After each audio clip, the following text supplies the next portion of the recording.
Oke, bismillahirrahmanirrahim. Assalamualaikum warahmatullahi wabarakatuh.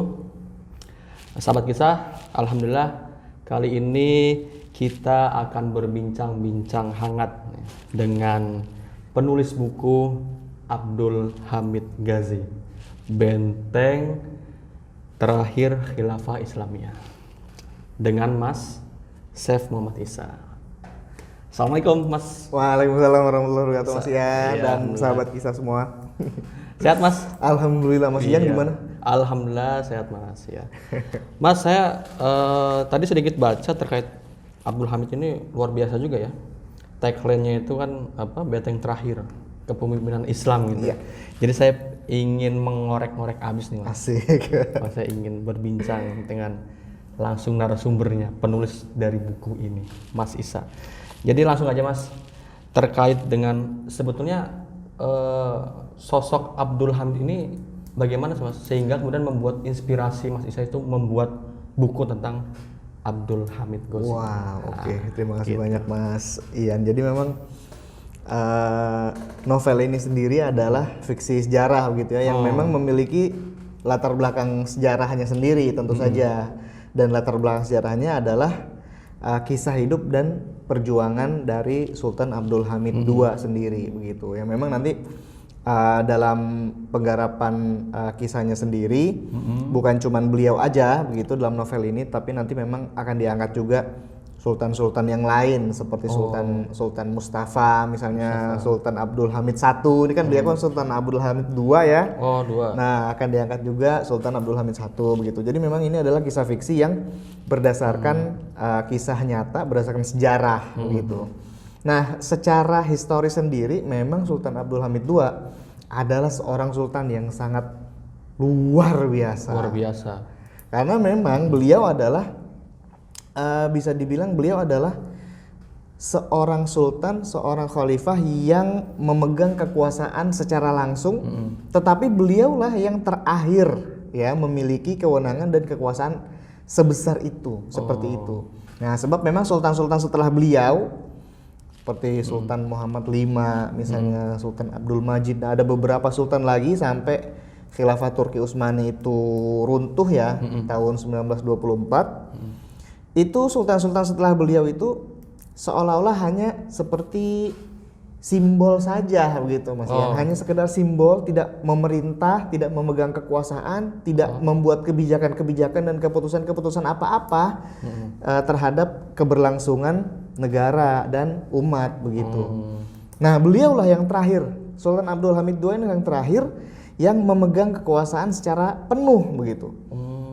Nah, jadi memang beliau telah banyak berjasa dengan kekuasaan yang beliau pegang itu ya, menerapkan syariat Islam, beliau mensejahterakan kaum muslimin di tengah berbagai kekacauan bisa dibilang, kekacauan, konspirasi dan berbagai serangan yang diarahkan kepada beliau baik di dalam negeri maupun di luar negeri.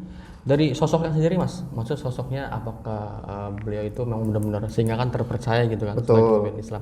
Jadi sosoknya itu apakah beliau itu tegas gitu kan dalam kepemimpinannya, terus baik hati terhadap rakyatnya atau seperti apa gitu Mas? Sosok. Nah, itu dia. Jadi memang beliau kayak memadukan antara dua karakteristik, yaitu lemah lembut dan tegas bahkan keras begitu. Tegas keras. Jadi lemah lembut kepada siapa beliau paham gitu. Tegas dan keras terhadap siapa beliau juga paham. Jadi beliau memang menempatkan kebijakan-kebijakan itu dan sikap-sikap itu pada posisi yang tepat begitu kira-kira Mas Ian. Nah, kayak misalnya kepada rakyatnya, beliau banyak sekali memberikan bantuan-bantuan terhadap rakyatnya. Beliau melakukan pembangunan irigasi misalnya untuk membuat rakyatnya lebih mudah bercocok tanam begitu. Beliau juga membangun sekolah-sekolah misalnya. Beliau membangun juga fasilitas-fasilitas telekomunikasi kayak ya kalau sekarang udah ada HP, telepon. Dulu itu telegraf. Telegraf yang pakai tik. Ada kode-kodenya kemudian jadi surat gitu.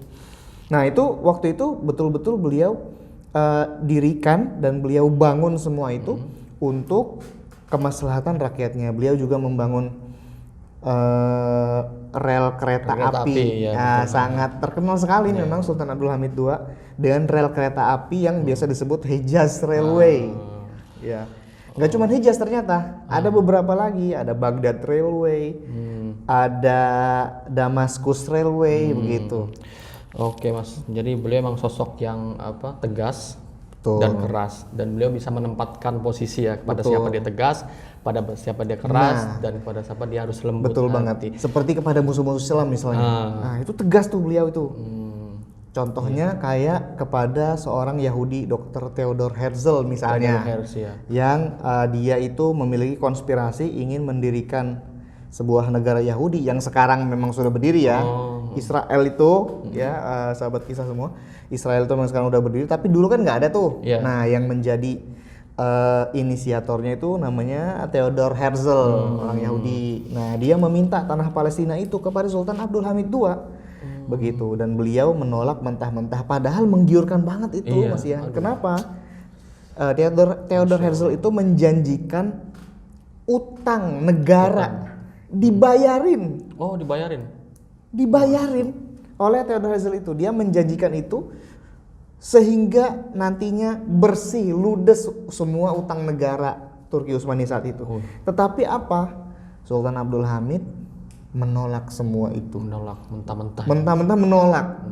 Sebab beliau paham itu tanah Palestina adalah tanah kaum muslimin, disirami darah para syuhada, ya kan. Betul. Kemudian telah dari dulu ratusan tahun lamanya dipertahankan mati-matian oleh kaum muslimin. Begitu. Betul. Keras terhadap orang-orang kafir dan musuh-musuh Islam. Gitu. Oke Mas, lanjut Mas. Abdul Hamid ini sosok yang tegas, sosok yang disegani oleh rakyatnya gitu kan, dan sosok kepemimpinan muslim luas lah ya gitu kan.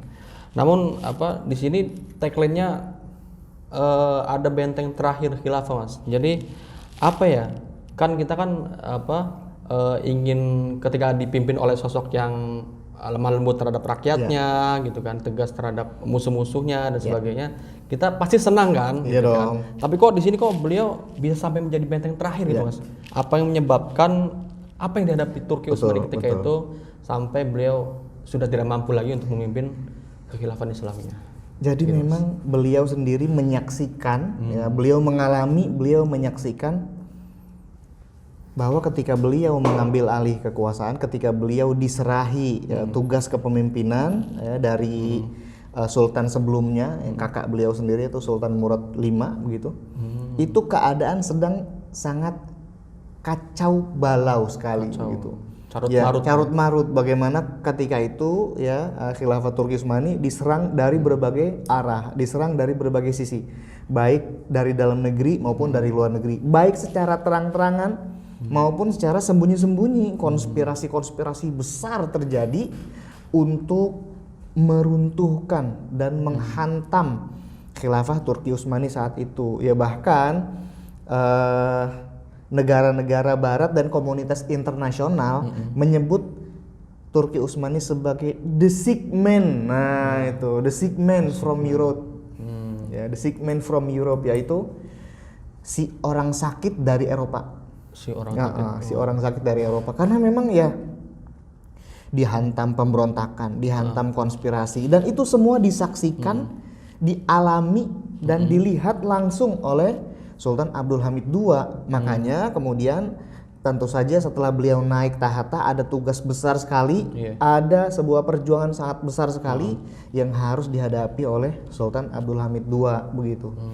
Nah, dengan kekuasaan yang beliau genggam itulah kemudian beliau bisa dibilang berhasil membendung lah kira-kira berhasil membendung sehingga dalam masa kepemimpinan beliau ketika itu ya Turki Utsmani cukup berhasil melakukan pembangunan, cukup berhasil menyatukan wilayah dan negeri-negeri kaum muslimin, karena ketika itu ada salah satu kampanye penting dan sangat luar biasa yang digaungkan oleh Sultan Abdul Hamid II, yaitu pan-islamisme istilahnya. Oh, itu bagian dari konspirasi juga ya? Nah, itu pan-islamisme itu kampanye yang digerakkan oleh Sultan Abdul Hamid II untuk menyatukan justru. Nah, untuk menyatukan kaum muslimin di berbagai belahan dunia di bawah kesatuan seorang khalifah, yaitu beliau sendiri begitu, Sultan Abdul Hamid II. Beliau menyerukan kepada para ulama-ulama yang lurus, yang hanif, untuk kemudian menyerukan kepada umat ya di berbagai negeri, berbagai wilayah untuk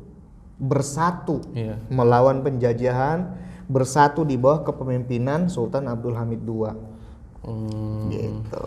Oke. Jadi bahayanya banyak konspirasi. Banyak konspirasi terselubung, penyusup, bahkan Betul. sampai mungkin Mas bisa menjelaskan sedikit terkait pejabat-pejabatnya bagaimana Nah, kemudian itu dia.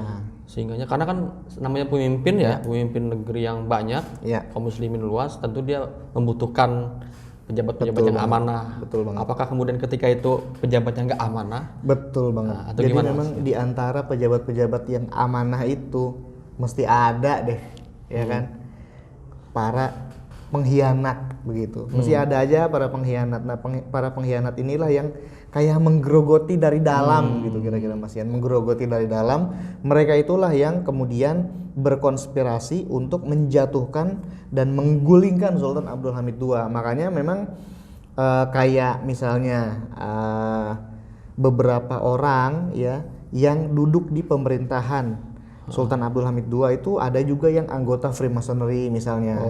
Ya, ada juga yang memang terang-terangan dia itu berkiblat kepada pemikiran-pemikiran barat, bahkan menerima uang. Menerima uang kayak apa namanya? Sogokan atau gratifikasi dari negara-negara barat. Gitu. Nah, itulah yang kemudian merusak ya, menggerogoti dari dalam. Itu semua harus dihadapi oleh Sultan Abdul Hamid II. Begitu, dan itu sangat menyakitkan sekali. Luar biasa Sultan Hamid ya, berarti ya. Beliau padahal sangat diminati kalau misalkan kita lihat dari kepemimpinan sekarang gitu kan. Betul Jauh banget. sekali gitu. Jauh, sangat jauh. Iya, jadi memang peranan beliau juga sangat luar biasa membendungnya. Sampai Abdul Hamid itu seharusnya pejabat-pejabatnya itu mendukung gitu kan. Betul. Nanti akan kita obrolkan lagi di session berikutnya. Kita akan bahas penuh. Tadi kita sudah bahas tentang sosok Abdul Hamid dan bahaya apa sebetulnya dihadapi oleh kekhilafan Utsmani ketika itu, sampai kemudian peranan Abdul Hamid dalam membendung konspirasi-konspirasi yang dilayangkan oleh negara-negara barat ketika itu. Jadi nanti di session berikutnya sahabat kisah kita akan mengulik lagi habis tentang bukunya Mas Isa Abdul Hamid Ghozi, Benteng Terakhir Khilafah Islamiyah, dengan tema, besok kita lanjutkan dengan tema konspirasi meruntuhkan Turki Utsmani. Jadi ada konspirasi teman-teman sekalian. Jadi Turki Utsmani itu disusupi gitu ya, diobok-obok oleh pejabat-pejabat dan oleh negara-negara barat yang tidak suka, bahkan mereka mengatakan the sick man from Europe. Orang yang sakit dari Eropa. Luar biasa. Mungkin teman-teman penasaran, nanti akan kita lanjutkan di session berikutnya bersama saya dengan Mas Isa di IG Rumah Kisah. Oke, assalamualaikum warahmatullahi wabarakatuh.